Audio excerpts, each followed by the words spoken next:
తెలంగాణ ప్రజల అస్తిత్వ కేతనం బోనాల పండుగ. తెలంగాణ మహిళల ఆధ్యాత్మిక చైతన్యం బోనాల పండుగ. బోనాల పండుగ అంటే అమ్మ తల్లి ఆరాధనం, ఆడబిడ్డల భక్తి మార్గం, పోతురాజుల వీరంగం, శివసత్తుల కోలాహలం, తొట్టెల సంచారం, రంగమెక్కి చెప్పే భవిష్యత్తు వీక్షణం. మొత్తంగా బోనాల ఉత్సవ సందేశం సర్వజనుల సంక్షేమం. ఆషాఢ మాసం వచ్చిందంటే చాలు హైదరాబాద్ జంట నగరాలు అమ్మ తల్లి ఆరాధనతో సిగాలెత్తిపోతాయి. కుల, మత, ప్రాంత, వర్గ, వయోభేదాలు లేకుండా ప్రజలంతా అమ్మవారి గుడికి దారి పడతారు. మట్టి కుండల బోనాలను తలకెత్తుకున్న ఆడబిడ్డలంతా ఊరేగింపుగా శ్రద్ధాభక్తులతో కదులుతారు. రహదారి అంతటా పసుపు, ఆకుపచ్చ వర్ణపు నది ప్రవహిస్తున్నట్టుగా ఉంటుంది. బోనాల పండుగకు మూలాలు మాతృదేవతారాధనలో ఉన్నాయి. అమ్మ తల్లి పేరుతో స్త్రీ దేవతలను పూజించే సంస్కృతి అత్యంత ప్రాచీనమైనది. సింధు నది నాగరికత కాలం నుంచే ఈ సంప్రదాయం వాడుకలో ఉంది. అలాంటి ఆచారం దక్షిణాదిలో ద్రవిడ సంస్కృతిలో అంతర్భాగమై తెలంగాణ నేల మీద కూడా వందలాది ఏళ్ల నుంచి కొనసాగుతూ వస్తుంది. ప్రతి ఏటా కొత్త వానలు కురిసే వేళ ఆషాఢమాసపు ఆరంభంలో గోల్కొండ కోట జగదాంబిక ఆలయంలో తొలి బోనం సమర్పణతో హైదరాబాద్లో బోనాల పండుగ ప్రారంభమవుతుంది.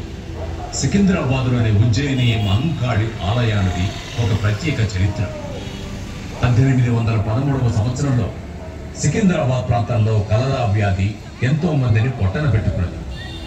అప్పుడు సికింద్రాబాద్కు చెందిన సొరటి అప్పయ్య ఉజ్జయినిలోని మహంకాళి అమ్మవారిని సందర్శించి ప్రజలను కలరా వ్యాధి నుంచి కాపాడితే సికింద్రాబాద్లో విగ్రహ ప్రతిష్ఠ చేసి పూజలు నిర్వహిస్తానని మొక్కుకున్నాడు.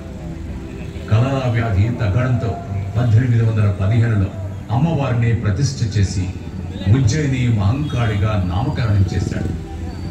1864లో ఆలయ నిర్మాణం జరిగింది. అప్పటి నుంచి ఇక్కడ ఉత్సవాలు ప్రారంభమయ్యాయి. ఇక్కడ జరిగే బోనాలను లష్కర్ బోనాలు అంటారు. తొట్టెల ఊరేగింపుకు తోడుగా పోతురాజుల విన్యాసాలు, వివిధ జానపద గ్రామీణ కళాకారుల ప్రదర్శనలతో అంగరంగ వైభవంగా ఉత్సవాలు మొదలవుతాయి. బోనం అంటే భోజనం. ఈ భోజనం అమ్మవారికి భక్తితో అర్పించే నైవేద్యం. కొత్త మట్టి కుండలు పసుపు, కుంకుమ బొట్లతో అందంగా అలంకరించి దాంట్లో అన్నమును వేసి ఆ కుండ చుట్టూ వేప కొమ్మలను, ఆకులను కట్టి దానిపైన మరో చిన్న కుండను, ఆ పైన మట్టి ప్రమిదలో దీపం పెట్టి ఎంతో భక్తి శ్రద్ధలతో బోనం కుండను తయారు చేస్తారు. ఆడబిడ్డలందరూ కొత్త వస్త్రాలు ధరించి ఎంతో నిష్టగా వాటిని తలపైకెత్తుకొని సామూహికంగా కలిసి అమ్మవారి గుడికి ఊరేగింపుగా వచ్చి బోనాలను సమర్పిస్తారు.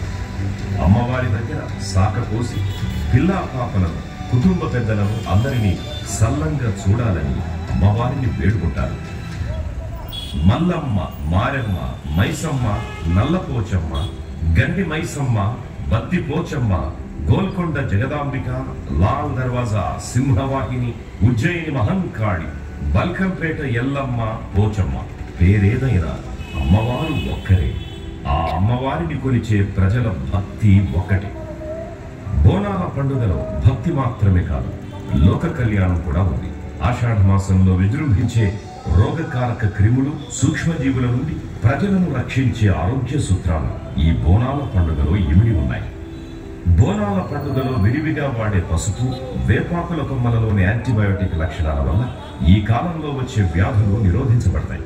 వీటితో చేసే వంటలు, ఆహారాలను తినడం వల్ల ప్రజల్లో రోగనిరోధక శక్తి పెరుగుతుంది.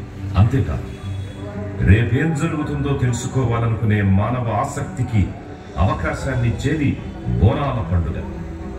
ఈ ఉత్సవంలో భాగంగానే నిప్పుతో కాల్చని పచ్చి మట్టి కుండపైకి ఎక్కిన జోగిని మాత ప్రజలందరికీ భవిష్యత్తు వాణిని వినిపిస్తుంది. రంగం ఎక్కి రేపటి గురించి అందరినీ జాగృతం చేస్తుంది. ఇలా ఆధ్యాత్మికత, ఆరోగ్యం, భవిష్యత్తు వీక్షణ కలగలిసిన ప్రాకృతిక ఉపాసన బోనాల పండుగ. బోనాల పండుగ పట్నం పోగొట్టుకోని పల్లె పరిమళం. గ్లోబల్ సిటీ కాపాడుకుంటున్న గ్రామీణ జీవన సౌందర్యం. బోనాల పండుగ తెలంగాణ జాతి చైతన్య దీపం. ప్రత్యేక రాష్ట్ర సాధన ఉద్యమంలో ఎగిసిన సాంస్కృతిక తరంగం. అందుకే బోనాల పండుగను తెలంగాణ ప్రభుత్వం రాష్ట్ర పండుగగా ప్రకటించింది. 4.5 కోట్ల ప్రజల నమ్మకాన్ని గౌరవిస్తూ ముఖ్యమంత్రి శ్రీ రేవంత్ రెడ్డి గారి సారథ్యంలోని ప్రజా ప్రభుత్వం ప్రజాభీష్టానికి అనుకూలంగా బోనాల పండుగకు 20 కోట్ల రూపాయలను కేటాయించారు. ఆకాంక్షలను గౌరవించే ముఖ్యమంత్రి బోనాల పండుగను మున్నెన్నడూ లేనంత వైభవంగా ప్రజా భాగస్వామ్యంతో జరిగేలా ప్రభుత్వ యంత్రాంగాన్ని సన్నద్ధం చేశారు. ఉప ముఖ్యమంత్రి